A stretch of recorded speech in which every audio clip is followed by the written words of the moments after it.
Ya, jadi seperti itu ilustrasinya. Nah, dengan ilustrasi seperti ini, nanti Anda bisa melakukan pembuatan program yang bisa dilakukan di software MATLAB. Jadi yang pertama kali yang harus di-define adalah berapa nilai F-nya untuk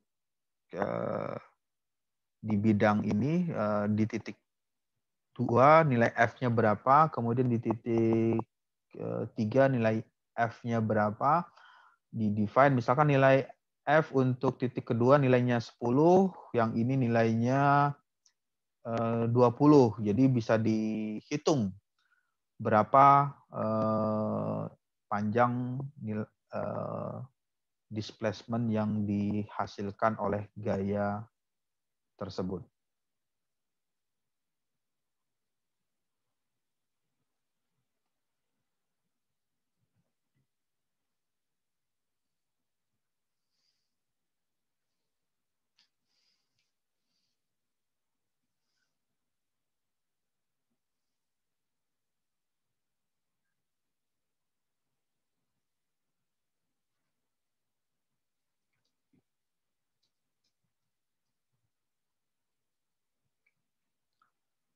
Ya, jadi yang berikutnya di bagian ini hanya sebagai ilustrasi atau sebagai contoh saja. Nanti hal ini bisa digunakan untuk model yang lainnya. Sebagai ilustrasi, perhatikan gambar berikut, suatu struktur yang terdiri dari dua elemen pegas. Ada dua elemen pegas, ada elemen 1, kemudian ada elemen pegas yang kedua. Jadi ada pegas pertama, pegas kedua.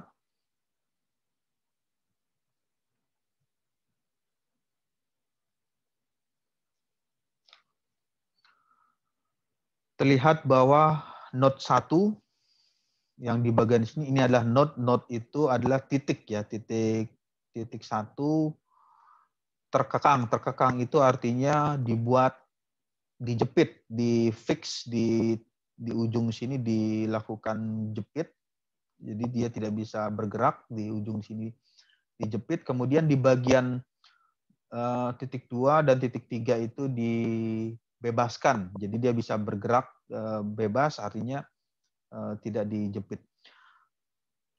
Setelah diberi gaya, maka pegas tersebut akan mengalami renggang. Bahwa pegas 1 mempunyai kekakuan K1 yang terletak pada node 1. Jadi pegas pertama memiliki kekakuan yang terletak pada titik 1 dan titik 2. Nah, ini adalah nilai kekakuannya. Jadi nilai kekakuan dari pegas tersebut bisa ditentukan terlebih dahulu. Jadi pada saat melakukan pembuatan program atau coding harus mendefine dulu berapa nilai K-nya, K yang dimiliki oleh pegas pertama. Jadi kalau MATLAB itu tidak bisa membaca nilai K1, tidak bisa membaca nilai K2. Karena di database-nya MATLAB, software MATLAB dia tidak memiliki arti untuk nilai K1. Tapi kalau menggunakan command atau script seperti P, nah ini sudah ada di database-nya. Jadi kalau ketika ketik P di MATLAB, dia akan keluar P itu berapa? 22/7 ya.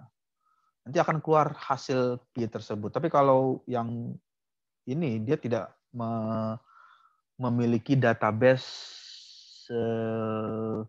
secara default di MATLAB. Jadi harus di-define oleh usernya, oleh yang menggunakan atau yang membuat program MATLAB tersebut. Karena jumlah node ada 3 dan derajat kebebasan tiap node adalah 1, yaitu hanya perpindahan dalam arah U. Arah U itu artinya dia hanya berpindah di bagian sumbu X atau arah aksis X, jadi arah horizontal. Maka ukuran matriks kekakuan adalah 3 kali 3. Jadi dia akan ditransformasikan ke dalam bentuk matriks kekakuan dengan nilainya 3 kali 3. Ini adalah ordenya, orde 3 kali 3. Jadi ada baris 3, kolom 3.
Mohon maaf Pak, apakah ini emang tidak ada suaranya atau bagaimana?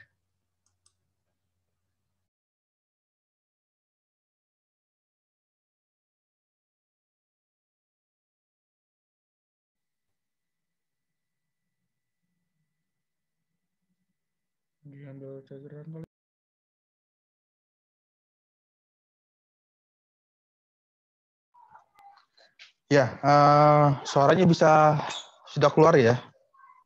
Sudah, Pak. Sudah Pak. Ya, tadi ada sedikit gangguan karena tiba-tiba mati lampu aja. Terus dia baru hidup lagi. Ya, jadi seperti itu untuk matrik kekakuan secara global. Nanti yang perlu dilakukan adalah bisa membuatnya di MATLAB ya.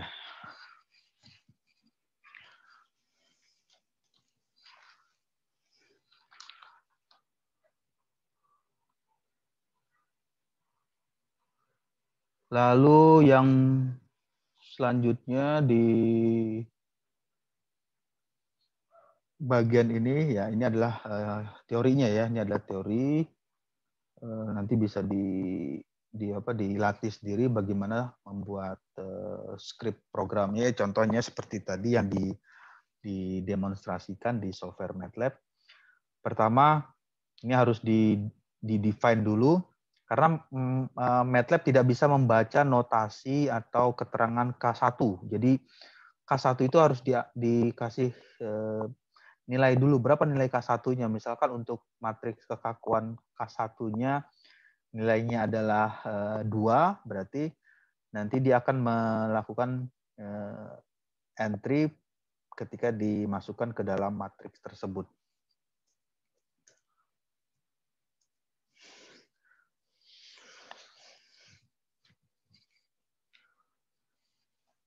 Lalu yang di tahap selanjutnya ada pada matriks K1 bagian yang bukan 0 adalah kolom dan baris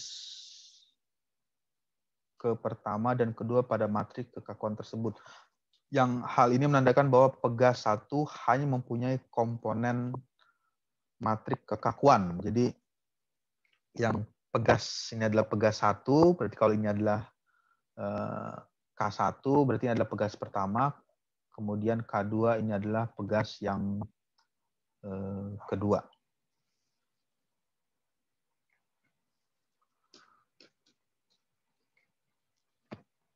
Ya, jadi nanti bisa dibaca saja teorinya seperti ini, nanti bisa trial atau dicoba untuk membuat coding atau membuat program di MATLAB. Karena MATLAB itu mudah ya menggunakan, karena dia bisa melakukan keterangan. Jadi kalau MATLAB tersebut tidak bisa membaca program yang dituliskan, maka ada tulisan warning atau perintah yang dikeluarkan oleh MATLAB. Nah, itu bisa dipahami apa maksud dari perintahnya. Nah, cara memahaminya ketika ada tulisan yang tidak dimengerti, ya masuk saja ke menu help, di situ di help, nanti lalu coba di search di menu help, nanti akan ada penjelasan maksud dari keterangan yang dituliskan oleh warning dari MATLAB tersebut. Oke, baik. Sampai sini ada pertanyaan. Nanti saya akan kirim di Edmodo untuk PPT yang tadi, PowerPoint-nya.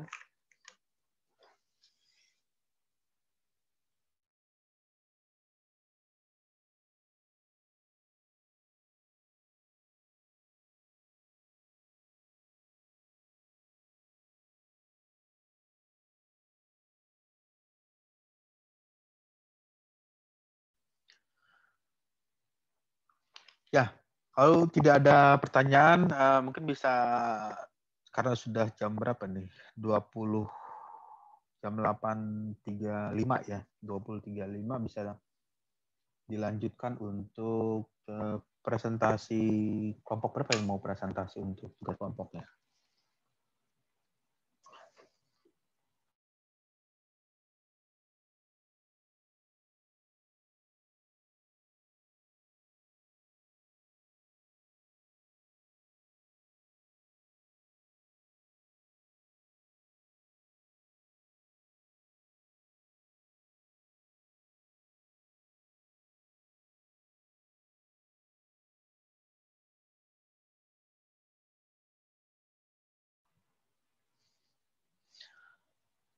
Ada kelompoknya sudah masuk di virtual Zoom? Sudah, Pak. Sudah, Pak.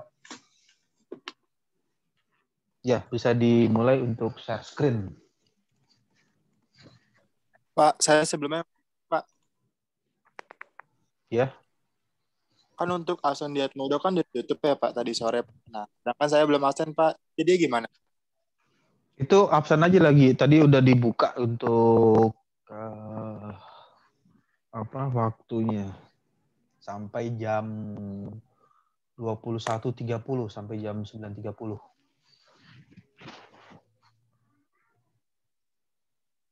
Jadi bisa masuk kembali di Edmodo dengan menuliskan nama. Oh iya, Pak. Baik, Pak. Makasih, Pak. Dalam kurung name, nomor induknya, nomor induk mahasiswa.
Pak, mohon maaf Pak, Ya, katanya dengan nama Ibnu minta akses Pak untuk share screen. udah di Ibnu Izan. sudah dibuka untuk share screen-nya.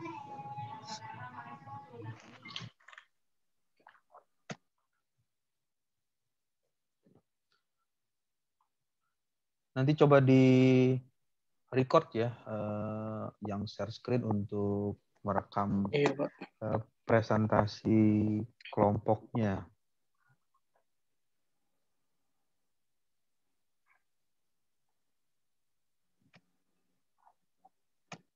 Jadi anggota kelompoknya itu bisa melakukan record untuk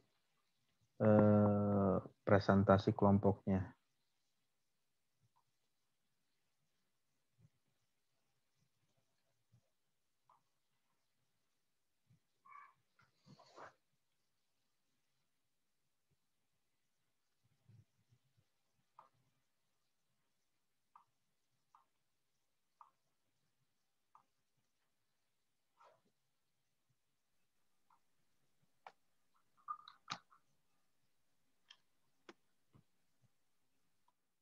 Baik, Assalamualaikum warahmatullahi wabarakatuh.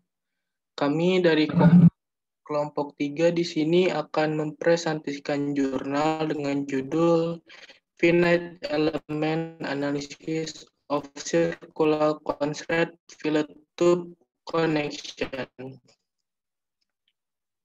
Selanjutnya.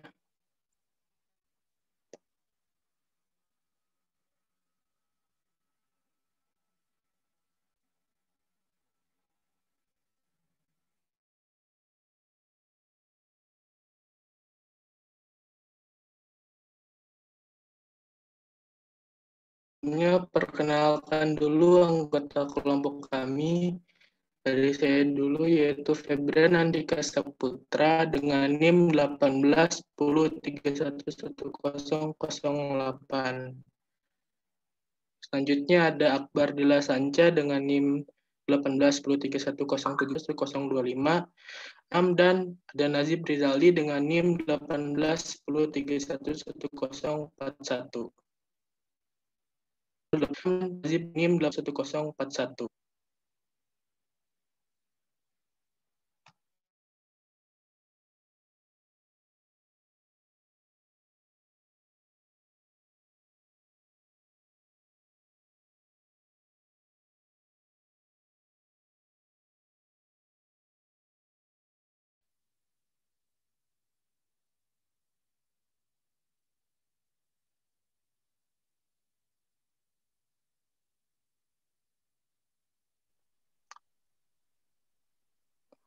Nah, selanjutnya di daftar isinya itu ada latar belakang penelitian, yang dimana ada sebabnya itu yang pertama ada landasan teori penelitian, yang kedua ada tujuan penelitian, dan selanjutnya pada bab selanjutnya ada metode penelitian dengan isinya subjek penelitian, teknik pengumpulan data, instrumen penelitian, yang keempat analisis data, dan yang ketiga itu bab ada hasil penelitian, yang keempat ada komentar terhadap jurnal.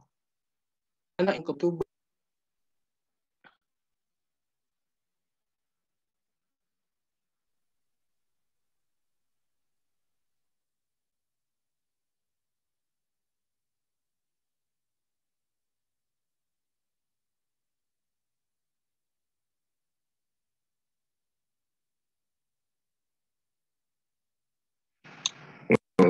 Suara saya masuk nggak ya?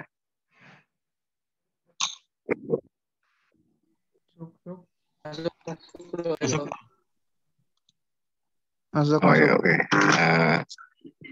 Selanjutnya saya akan melanjutkan presentasinya, yaitu yang pertama dari penelitian.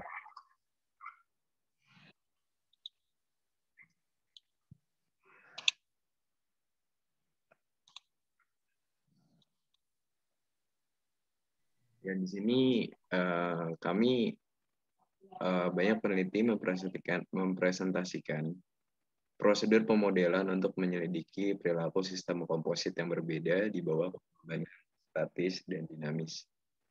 Beberapa kesulitan muncul saat berurusan dengan pemodelan komposit yang menyatukan dua bahan yang memiliki sifat mekanik yang berbeda. Karena di dalam jurnal yang kami teliti ini itu menggabungkan dua material yang berbeda, yaitu material metal dan konkrit ataupun beton. Nah, baja itu memiliki sifat mekanik yang ulet, sedangkan beton itu memiliki sifat mekanik yang rapuh namun keras. Jadi di dalam pemodelan elemen tersebut harus menangkap kekakuan relatif dari setiap bahan tadi, di mana penelitian ini bersifat eksperimental ekstensif tentang koneksi saat ini antara ke kolom tabung yang terisi beton melingkar. Jadi yang dimaksud itu di dalam metal itu diisi dengan beton. Jadi kayak di dalam si metal besi berbentuk silinder lingkaran itu diisi dengan beton. Nah, habis selanjutnya parameter yang dipelajari termasuk rasio dari diameter dari metal, ketebalan dari konkrit, serta nilai momen gesek. Ya, boleh di next.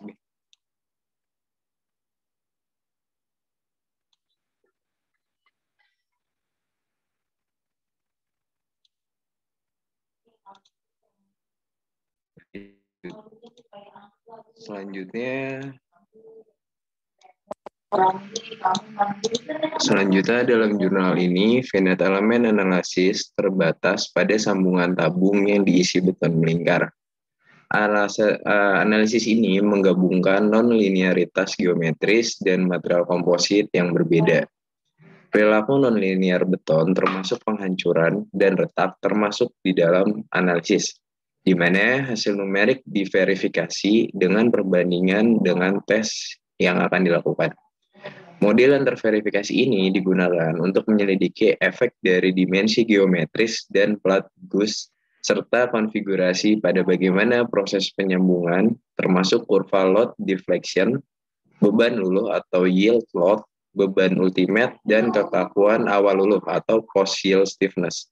Hasil numerik ini akan digunakan juga untuk mengatur rekomendasi desain jenis sambungan yang akan digunakan. Ya, next. Nah, ini kita punya gambaran bagaimana tesnya, di mana di situ terdapat anchor bolt yang merupakan bagian yang difix. Jadi bagian tersebut dikunci dan tesnya ini dilakukan dengan menggunakan hydraulic jack atau kayak yang penekan hidrolik itu dengan dua pengetesan yang berbeda, yaitu secara tes unitnya secara horizontal maupun secara vertikal pada bagian sambungannya yang terdapat pada figur 1. Ya, next.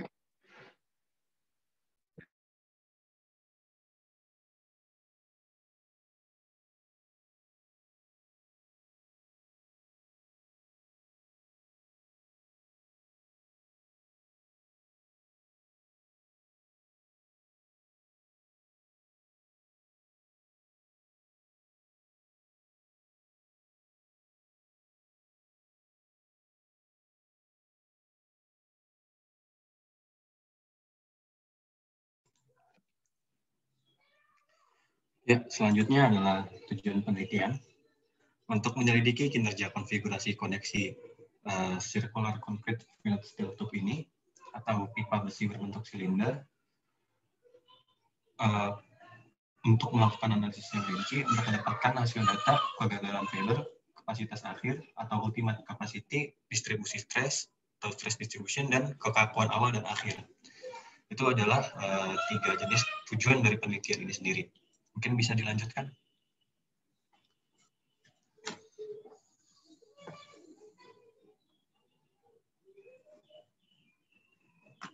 Ya, untuk subjek penelitian ini sendiri seperti apa yang sudah dipaparkan sebelumnya, Untuk subjek penelitian ini adalah sambungan tabung beton melingkar, di mana pada benda tersebut terdapat dua material yakni baja ulet dan beton rapuh.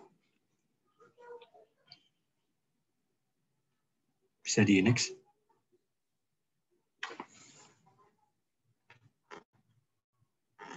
Ya, di sini ada penjelasan atau dimensi dari subjek penelitian itu sendiri.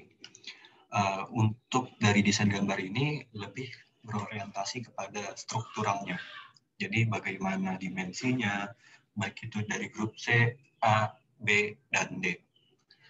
Dan pada grup A, B, dan D di situ tertera yang mana loading direction atau lokasi pembebanannya.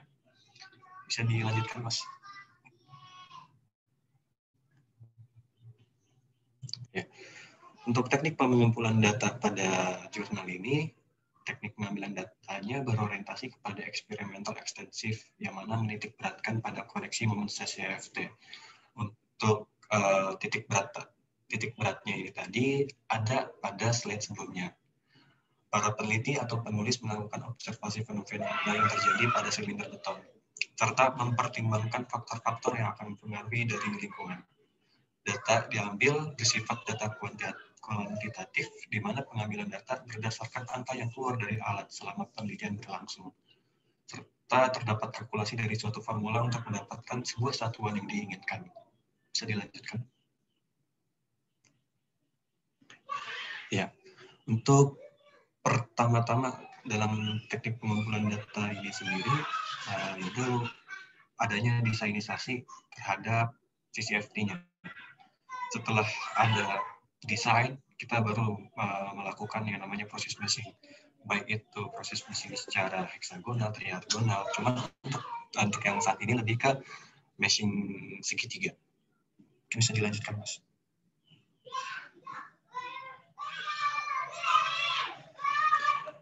Ya, ini profil CCFT secara keseluruhan. Di sini ada perbedaan yang mungkin bisa teman-teman teliti. Untuk di bagian detail 1 itu bentuknya agak berbeda dari proses meshing sebelumnya. Untuk yang di sini lebih ke bentuk limas. Bisa dilanjutkan? Ya. Untuk instrumen penelitian ini sendiri, yaitu ada pertama plat guset, kedua alat las, atau alat las ini digunakan untuk mengelas plat guset dengan tabung baja. Selanjutnya ada tabung baja yang mana dimodelkan menggunakan shell isoparametric 3D 8 knot atau shell 181. Terus ada juga inti beton dimodelkan dengan menggunakan beton elemen padat atau isoparametric dengan bentuk solid 65. Terus juga antarmuka baja, tabung, dan pengisi beton dimodelkan menggunakan pasangan kotak target elemen, target 170, dan elemen kotak atau kontak 173. Untuk penelitian ini sendiri menggunakan program ANSYS Finite Element atau ANSYS Fluent. Bisa dilanjutkan.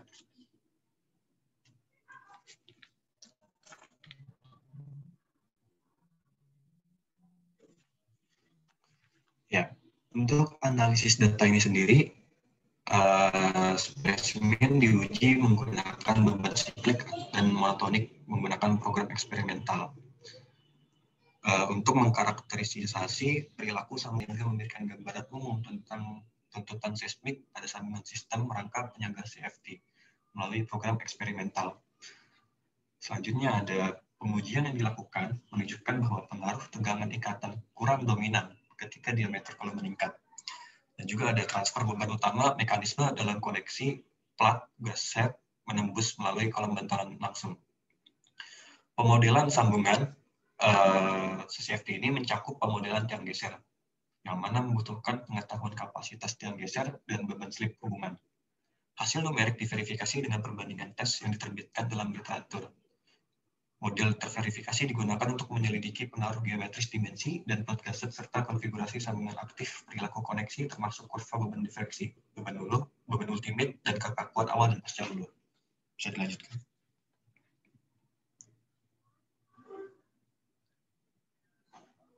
Selanjutnya ada hasil penelitian. Jadi hasil penelitian itu analisis dari sambungan tabung diisi beton dengan 4 detail yang sudah dijelaskan. tadi, berbeda dilakukan di sini untuk menyelidiki pengaruh sifat, geometris, dan konfigurasi koneksi pada perilaku yang ditentukan dengan hasilnya, yaitu yang sudah dipaparkan juga nilai beban luluh dan beban maksimum dari koneksi tersebut, dan yang kedua adalah kekakuan awal dan kekakuan akhir dari koneksi, yang ketiga adalah nilai von Mises stres dari kekuatan beton pada koneksi.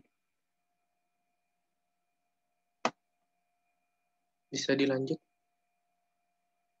Nah, yang pertama itu yang di eksperimen atau yang diteliti itu pengaruh pada guset plate-nya. Jadi guset plate-nya itu ada 3 jenis yang digunakan. Yang pertama itu 3 jenis itu menurut panjangnya. Yang pertama dengan panjang 200, yang kedua dengan panjang 300 mm, dan yang ketiga dengan panjang 400 mm.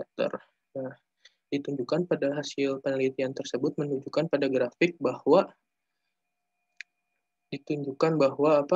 semakin bertambahnya panjang guset plate, semakin tinggi pula beban yang dapat diterima oleh koneksi tersebut. Dan untuk jenis detail 1, detail 2, dan detail 3, itu detail 3 dengan garis lurus yang ada segitiganya itu, dia juga memiliki detail yang dapat menerima tegangan paling tinggi. Jadi detail 3 itu, koneksi itu dapat menerima tegangan paling tinggi itu dengan menggunakan detail 3, dan semakin bertambahnya panjang plat guset tersebut, semakin tinggi pula dia menerima beban, maupun beban luluh dan beban maksimumnya. Bisa dilanjut.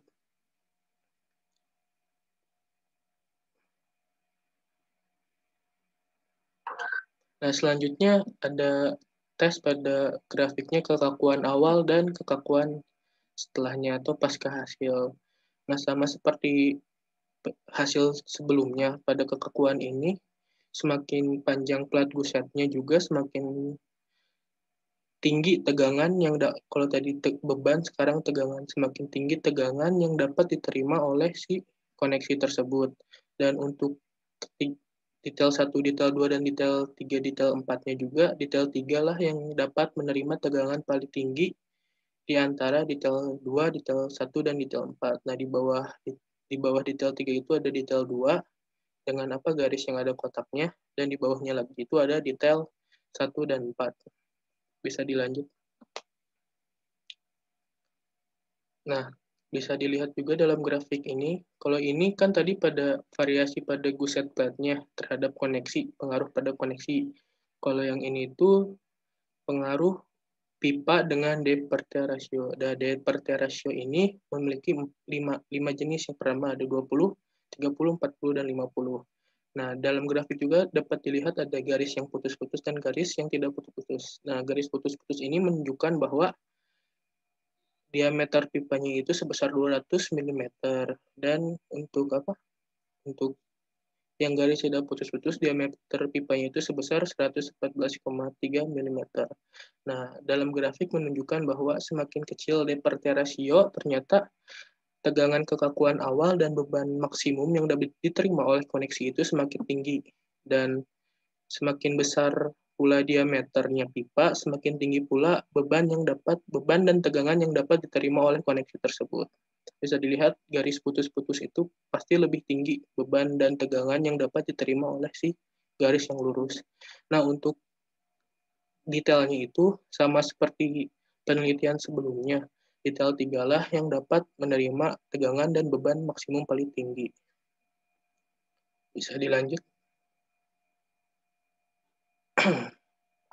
Nah, selanjutnya sama seperti kan tadi ada kekakuan awal. Nah, selanjutnya adalah kekakuan akhir dan beban luluh.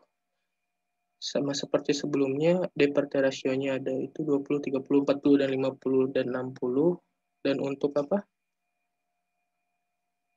sama seperti hasil sebelumnya, dan untuk beban dan tegangan beban luluh yang paling tinggi itu terdapat pada detail 3 dengan Deperter ratio yang paling kecil dan dengan diameter yang paling besar.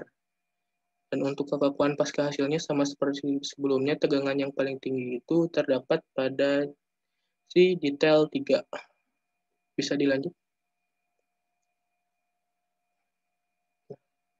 Selanjutnya oleh saudara. Hasil penelitian kekuatan beton pada sambungan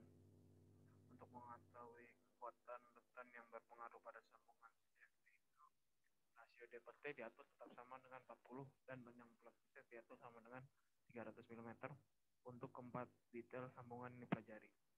Nah, nilai-nilai yang dipertimbangkan untuk kekuatan karakteristik beton silinder itu adalah 25, 30, dan 40 megapascal.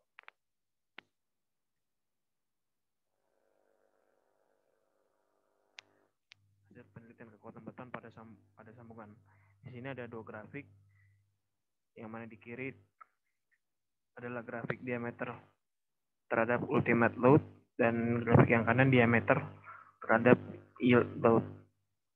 Bisa dilihat di grafik yang kiri, yang paling tinggi ultimate load-nya itu adalah koneksi yang detail 3. Itu dilambangkan dengan segitiga. Yang di grafik kiri ini D per T-nya itu sama dengan 40. Sama juga dengan yang kanan. Untuk dari grafik yang kanan, yield load terbesarnya itu juga sama seperti yang tadi pada connection detail yang ketiga yang dilambangkan dengan segitiga.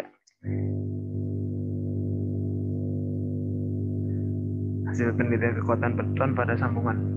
Untuk grafik yang ini adalah grafik diameter terhadap initial axial stiffness kekakuan, di mana sama seperti yang tadi juga, rasio D per T-nya 40, initial stiffness diameter relation force itu dengan D per T-nya sama dengan 40, dan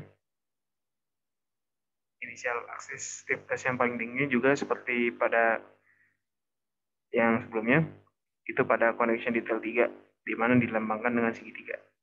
Ini yang hasil ini. Sekarang hasil penelitian kekuatan pada beton sambungan untuk grafik yang kiri ini kekuatan konkretnya, grafik kekuatan konkret terhadap ultimate load. Ini adalah grafik efek dari FGU pada ultimate load, di mana sama seperti tadi, yang paling tinggi ultimate load-nya terhadap concrete strength-nya itu adalah pada detail 3. Sini grafik ini. Untuk yang grafik yang kanan adalah efek dari FGU on yield load, di mana grafik ini menjelaskan concrete strength terhadap yield load, dan sama seperti yang tadi juga detail 3 lah yang paling yield load-nya yang paling baik. Di sini ada nilai von Mises stress. Jadi nilai von Mises stress ini adalah menggambarkan distribusi tegangan pada ansisnya